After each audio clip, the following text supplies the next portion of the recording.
Hi, I'm Josh, and today I'm cooking my 30-minute Indian base gravy.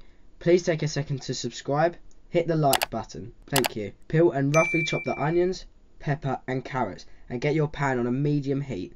Add the oil and once hot, chuck in the onion, pepper and carrot and give them a good stir to coat in the oil. Allow to soften and caramelise over the next 20 minutes, stirring frequently so nothing sticks to the bottom of the pan and burns. Add in the garlic and ginger, stir through for a minute until the bitter smell disappears. Add in the coriander, cumin, turmeric, sugar, garam masala, salt and paprika powder and stir well, frying again for another minute or two to infuse the flavours. Carefully tip in the plum tomatoes and mix through. Add the boiling water, give it a good stir and allow to simmer, stirring now and then so nothing sticks to the bottom and burns.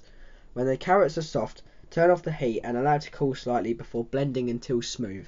Please remember to like, comment and subscribe, and check out this and many more recipes on my website at thecurrykid.co.uk.